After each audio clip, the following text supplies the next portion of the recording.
Selamat malam dan selamat bertemu kembali dalam Renungan Malam God's Amazing Grace atau Kasih Karunia Allah yang mengagumkan oleh Ellen G. White tanggal 14 Juli 2026. Mari kita berdoa. Bapa kami yang di sorga, Allah pencipta langit dan bumi, laut beserta segala isinya. Satu-satunya Allah yang benar, yang kami sembah selalu melalui anak-Mu Yesus Kristus. Kami bersyukur dan berterima kasih oleh sebab penyertaan dan perlindungan Bapa sepanjang hari dalam seluruh aktivitas dan pekerjaan kami. Pada malam ini, kami akan mendengarkan firman-Mu. Mohon karuniakan Roh Yesus Kristus dalam hati kami, sehingga kami dapat mengerti firman-Mu dan menghidupkannya dalam kehidupan kami setiap hari. Besertalah dengan kami sepanjang malam ini, ya Bapa. Kami persembahkan doa ini di dalam nama Yesus Kristus yang adalah Tuhan dan Juru Selamat kami. Amin. Renungan malam ini akan dibacakan oleh Saudari Abigail Silitonga. Kepada Saudari Abigail, kami persilahkan.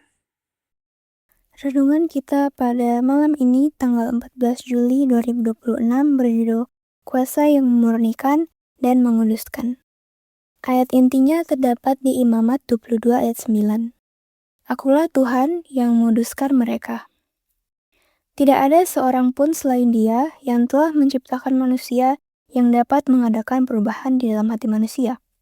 Penilaian dan gagasan manusia yang paling berpengalaman sekalipun cenderung tidak sempurna dan keliru, dan alat yang lemah yang juga dipengaruhi oleh sifat-sifat bawaan dari keturunan harus setiap hari menyerahkan diri kepada pengudusan Roh Kudus. Jika tidak, diri sendiri akan mengambil alih kendali dan berusaha memimpin. Pikiran yang hanya dididik dalam ilmu pengetahuan dunia tidak mampu memahami perkara-perkara Allah, tetapi pikiran yang sama, ketika bertobat dan dikuduskan, akan melihat kuasa ilahi dalam firman-Nya. Hanya pikiran dan hati yang telah dibersihkan oleh pengudusan Roh Kudus yang dapat membedakan perkara-perkara surgawi.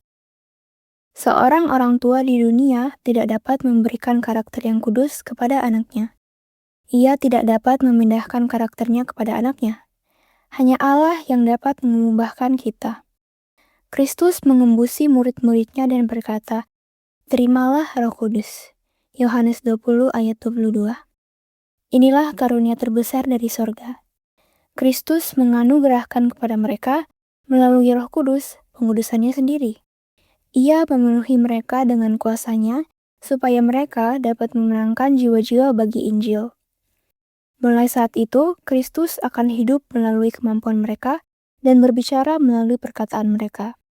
Mereka harus memelihara prinsip-prinsipnya dan dikendalikan oleh Roh-Nya. Mereka tidak lagi boleh mengikuti jalan mereka sendiri atau berbicara dengan kata-kata mereka sendiri. Kata-kata yang mereka ucapkan harus berasal dari hati yang telah dikuduskan dan keluar dari bibir yang telah disucikan. Kita membutuhkan pengaruh Roh Kudus yang melembutkan, menundukkan, dan memurnikan untuk membentuk karakter kita serta menawan setiap pikiran kepada Kristus. Roh Kuduslah yang memampukan kita untuk menang, yang menuntun kita untuk duduk di kaki Yesus seperti Maria dan belajar dari kelembutan serta kerendahan hatinya. Kita perlu dikuduskan oleh Roh Kudus setiap jam, setiap hari, supaya kita tidak terjerat oleh musuh dan jiwa kita tidak berada dalam bahaya. Terang kebenaran harus bersinar sampai ke ujung bumi.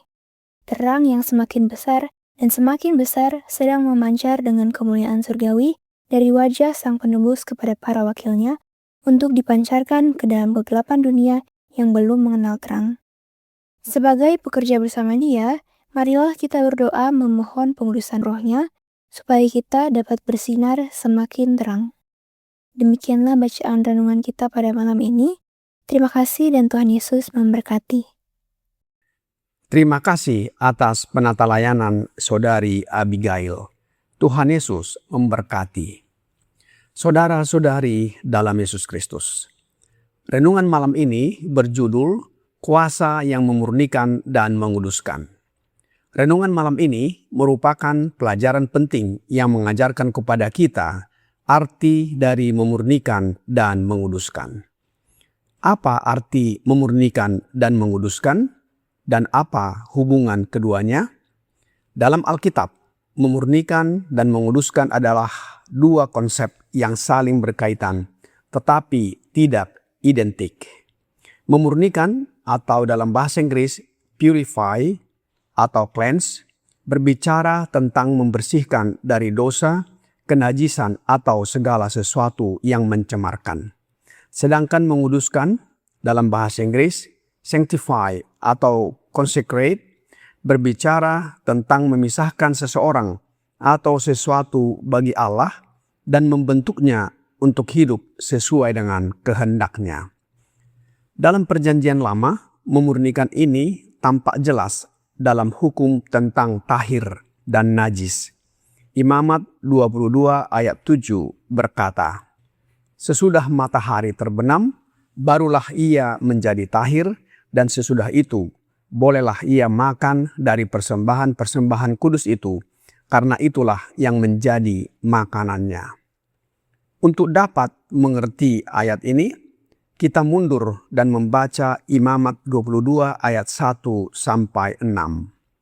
Tuhan memerintahkan Musa untuk mengingatkan Harun dan keturunannya agar menjaga kekudusan persembahan kudus yang diberikan Israel kepada Allah. Para imam tidak boleh mendekati atau memakan persembahan kudus ketika mereka dalam keadaan najis atau tidak tahir, baik karena penyakit, lelehan tubuh, kontak dengan orang mati, benda najis, maupun penyebab kenajisan lainnya. Ketetapan ini menunjukkan bahwa Allah menghendaki umat yang melayaninya menghormati kekudusannya dengan menjaga kemurnian diri sebelum mengambil bagian dalam perkara-perkara kudus. Imam yang najis harus terlebih dahulu menjadi tahir atau dibersihkan sebelum dapat menikmati persembahan kudus. Dalam Perjanjian Baru, memurnikan lebih ditekankan pada hati. Rasul Yohanes di dalam 1 Yohanes 1 ayat 9 berkata, "Jika kita mengaku dosa kita, maka Ia adalah setia dan adil, sehingga Ia akan mengampuni segala dosa kita dan menyucikan kita dari segala kejahatan." Ayat ini berfokus pada pengampunan dosa dan memurnikan kita dari segala kejahatan. Berikutnya adalah tentang menguduskan.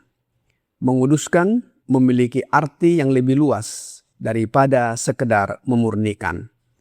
Ayat inti renungan malam ini di dalam Imamat 22 ayat 9, Allah berkata, "Akulah Tuhan yang menguduskan mereka."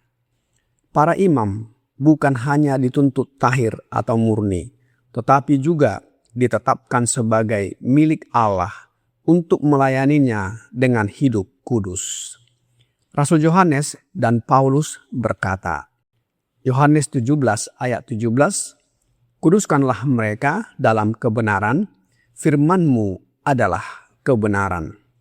Di sini, Yesus tidak sedang meminta agar murid-muridnya dibersihkan atau dimurnikan secara ritual atau upacara keagamaan, tetapi agar mereka dibentuk oleh firman Allah untuk hidup kudus baginya. 1 Tesalonika 5 ayat 23. "Semoga Allah damai sejahtera menguduskan kamu seluruhnya, dan semoga roh, jiwa, dan tubuhmu terpelihara sempurna dengan tak bercacat pada kedatangan Yesus Kristus, Tuhan kita." Rasul Paulus mengatakan bahwa menguduskan mencakup seluruh kehidupan, pikiran, jiwa, tubuh, karakter, dan perilaku. Apa hubungan antara memurnikan dan menguduskan? Dari kedua arti yang sudah kita pelajari, dapat kita mengerti hubungan keduanya. Memurnikan adalah menghilangkan apa yang mencemarkan, sedangkan menguduskan mengarahkan kita kepada tujuan Allah. Satu ilustrasi sederhana adalah peralatan di bait suci. Sebelum dipakai, peralatan itu harus dibersihkan atau dimurnikan bila tercemar. Namun, tujuan akhirnya bukan sekedar bersih, melainkan dipakai khusus untuk pelayanan kepada Allah. Hal yang sama dengan kita. Sebelum kita dilayakkan untuk pelayanan dalam pekerjaan Allah, terlebih dahulu kita dimurnikan atau dibersihkan. Rasul Paulus di dalam 2 Timotius 2 ayat 21 berkata, "Jika seorang menyucikan dirinya dari hal-hal yang jahat, ia akan menjadi perabot rumah untuk maksud yang mulia. Ia dikuduskan, dipandang layak untuk dipakai tuannya, dan disediakan untuk setiap pekerjaan yang mulia." Sekarang kita ketahui bahwa memurnikan dan menguduskan bukanlah dua hal yang sama, tetapi keduanya tidak dapat dipisahkan. Memurnikan berfokus pada pembersihan dari dosa dan kenajisan, sedangkan menguduskan berfokus pada kehidupan yang dipisahkan bagi Allah dan semakin serupa dengan karakternya. Apa hubungan memurnikan dan menguduskan bagi kita? Pada zaman Perjanjian Lama, Allah menyatakan bahwa Ia kudus dan hanya mereka yang memurnikan diri sesuai dengan perintahnya yang dapat mendekati serta melayaninya. Pada zaman Perjanjian Baru atau pada zaman kita sekarang ini, prinsip yang sama berlaku. Pengudusan sejati bukan sekedar kebersihan ritual atau upacara, melainkan perubahan hati dan karakter yang dikerjakan oleh Roh Kudus-Nya, sehingga orang percaya dapat menjadi saksi Kristus yang memantulkan kekudusannya kepada dunia dan mengabarkan Injil agar barang siapa yang menerimanya akan diselamatkan. Sebab Injil adalah kekuatan Allah yang menyelamatkan. Rasul Paulus di dalam Roma 1 ayat 16 berkata, "Sebab aku mempunyai keyakinan yang kokoh dalam Injil, karena Injil adalah kekuatan Allah yang menyelamatkan setiap orang yang percaya, pertama-tama orang Yahudi, tetapi juga orang Yunani." Apakah kekuatan atau kuasa Allah yang menyelamatkan itu? Ellen G. White di dalam Life Sketches of Ellen G. White, halaman 438, paragraf 1 berkata, "Saya diperintahkan untuk mengatakan kepada saudara-saudara, biarlah setiap pekabaran yang keluar dari bibirmu dipenuhi dengan kuasa Roh Allah. Jika pernah ada waktu ketika kita sangat membutuhkan tuntutan khusus dari Roh Kudus, waktunya adalah sekarang. Kita membutuhkan penyerahan diri yang sepenuhnya kepada Allah. Sudah saatnya kita memberikan kepada dunia bukti nyata tentang kuasa Allah yang bekerja di dalam kehidupan kita sendiri maupun dalam pelayanan kita. Kekuatan atau kuasa Allah yang menyelamatkan itu adalah kuasa Roh Allah. Apakah Roh Allah tersebut?